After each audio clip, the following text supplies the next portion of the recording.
Ayan. Ayan o, so sa lahat po na gusto bumili po ng pinakabago at pinakalites natin na all-new Suzuki XL7 Hybrid 2024 model po. Ito guys, demo ko sa inyo at ipakita natin kung ano po ba yung ano ang pinagbago. Pinagbago po ng, alam naman natin na mayroon na dating Suzuki XL7, no? Pero ito ngayon po, ginawa po ng Suzuki Philippines or nag-endorse po sila ng hybrid po na Suzuki XL7 po. And pansin nyo dito, no, yung grill niya po, ito ang pinagbago niya po. Yan, sa front grill niya po, iba na po yung itsura niya, pinaganda na siya lalo. And yes, of course, same pa din tayo, naka multi-reflector yung ilaw with halogen lamp na din po, pati po yung sa pag-lamps natin. And same pa din naman din po sila as of now, dito po, sa ano natin, no, dito po sa may mag wheels natin po, naka 16 mag wheels pa din po yung Suzuki XL7 natin and naka silver and black accent po yung mag wheels niya po. Then pag napansin natin, no, kagandahan, ito, naka silver accent po dito po sa may step board natin and dito po, pansin nyo guys, no, yung Suzuki XL7 natin ang taas-taas ng ground clearance. So pansin nyo, ilang dangkal, pwede ka pa dito pumasok sa ilalim. Kasi alam nyo kung bakit. Yung Suzuki po na XL7 natin, bakit mataas po yung ground clearance dahil nga, una-una, kilala po siya na talagang pang-arangkada talaga sa mga mabaha or sa mga madadaanan natin lagi na mababasa or yung inuuwian na mayroon talaga mga matubig. So ito maganda gamitin to. Talagang sulit po talaga pag XL7 dahil po ang taas po ng ground clearance natin. As tignan din natin po, no, ito po, yan, naka-body color na din po yung ano natin, yung side mirror natin, and meron na din po dahil dito, side turning light po dito sa may side mirror natin po. So check natin yung ano, yung loob. Ano mayroon sa loob po ng pinakabago natin na Suzuki XL7 Hybrid na 2024 model natin. So ito guys, so sabi ko nga, si XL7 talagang mabili, talagang mabenta talaga sa Suzuki cars natin. So ito, Suzuki XL7 natin, pansin nyo po, ito po, iba na din po yung kanyang, dito po, no, sa front natin, iba na din po yung mga design and color. Mayroon na po siya silver accent dito po, no? Then, 10 inches po yung ano natin, no? 10 inches po yung touchscreen monitor natin dito po sa Suzuki XL7 Hybrid natin. And normal po guys, sabi ko, no, dalawang klase po yung Suzuki XL7 Hybrid natin. Una-una po, Suzuki XL7 Hybrid monotone. Ito po yung dinademo ko po is monotone po. Okay? Napakamura lang ng price and napakalaki ng cost discount na pwede natin na i-offer sa inyo. Okay? Pangalawa po, Suzuki XL7 two-tone na hybrid natin na 2024 model natin. So ito guys, sa lahat na gusto bumili po na talagang ito kasi para maiba naman yung kotse nyo. Iba naman yung makita nila sa kalsada. Alam naman natin, no, guys, na may mga iba nagtatanong, ano ba yan? Na talagang mapapatingin sila kung anong sasakyan to. Okay? Iba pa din yung kahit paano. Iba lang ka. Okay? Suzuki XL7 natin, alam naman natin na lahat halos po is hybrid na po na ilo-launch ng mga sasakyan, mga ilang taon pa po. Puro na po lahat hybrid. Ginagawa po na hybrid natin para po lalo po matipid sa gasolina.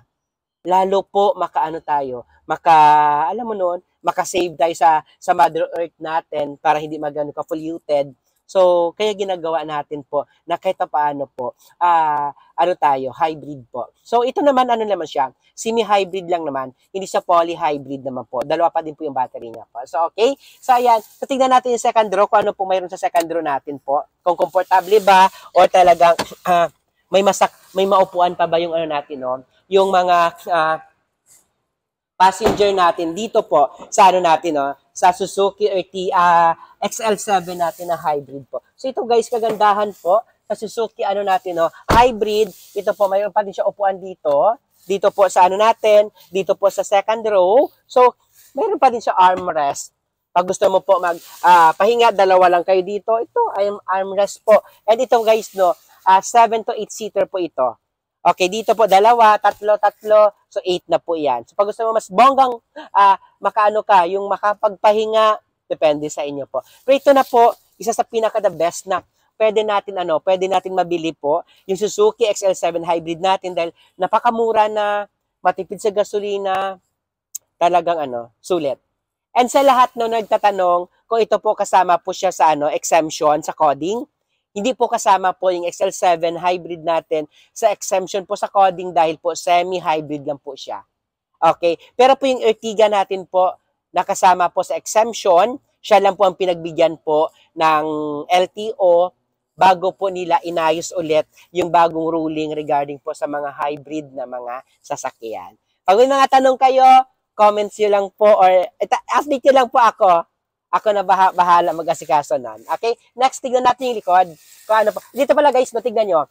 Ito, sa likod po, pwede pa din dito. Dito yung last row natin po. Pag gusto nyo po, may sakay pa din dito sa likod. Okay? Mas maganda dito sumakay.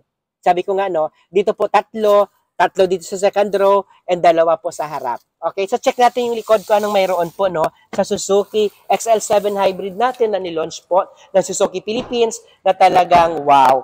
Ang dami-dami din talaga bumibili po regarding po sa Suzuki XL7 natin na hybrid. So ito guys, no, pag inano natin po, Suzuki XL7 Hybrid natin, mayroon po siyang 2-eye backup sensor, which is po naka-body color po. Kung gray siya, gray din po ito. Okay, next po, mayroon po siya dito po camera po. Backup camera para po kahit paano matignan natin kung ano po nangyari sa likod. And dito po, iba na din po yung design na po dito sa tail natin po sa likod po sa Suzuki XL7 natin. Ang kagandahan na, ito pa, last ko na lang. Ito pala guys, kaganda sa XL7 natin po, ito, mayroon na din dito po, kung gusto mo maglagay ng roof rack or may top load dito po, hindi na po kayo kailangan magbutas po dahil may naka-ready na, i-clip na lang po dito po pag gusto nyo po magpalagay po ng top load regarding po sa Suzuki XL7 Hybrid natin. So, check natin yung likod. Ayan. So, yung likod niya guys, no, ito yung likod ng Suzuki XL7. So, nafa-fold yung chair dito and dito naman po. Ito guys, kagandahan, sabi ko nga, no, lalo na pag nag-outing kayo or nagka-camping, mag-asawa, magpamilya, pwede ito, sinapa-flat ko ito, nafa-flat siya talaga. I-check ko lang. Nafa-flat po siya. So, nafa-flat, pwede ka dito, humiga, pwede ka umupo, pwede ka magkape-kape dito. Ganun siya. Mako-customize mo yung Suzuki XL7 natin. And sabi ko nga, sa lahat ng mga OFW na gusto po bumili po or gusto po naghahanap ng affordable na sasakyan na maganda na tawag dito, na matipid sa gasolina. And just of course, yung alam mo nyo na hindi magsasacrifice yung mga budget nyo po, ito na bilhin nyo. Ang gaganda pa ng color po ng Suzuki XL7 natin. Ulitin ko, may dalawang klase tayo na Suzuki XL7. Suzuki XL7 natin na monotone and Suzuki XL7 natin na two-tone po. Pag sinabi natin two-tone, color dito tapos black sa taas. Dalawa lang naman yung color nun ng ng Suzuki XL7 natin na two-tone. Yan po yung chiffon ivory. Yan po yung natin, no? Yun po yung color natin sa two-tone and just of course po yung orange color natin. Yun yung dalawa lang. And ito po sa monotone po na inaano natin, no, na dinedemo ko right now po, yung available na color nun is 3. Una-una po, ito po, gray color. Mayroon din po tayo, other color natin po doon is white. And other color natin po is khaki. So, tatlo sila. Khaki color, gray color, and mayroon po tayong white color po sa monotone po. And right now, so sabi ko, sa lahat na gusto po bumili, huwag kayo mahiya. Huwag kayo mahiya na i-update ako or i-contact po ako. Ako na po bahala mag-asikaso dun sa inyo. 24/7 po tayo updated or 24/7 po tayo responsive po sa inyo.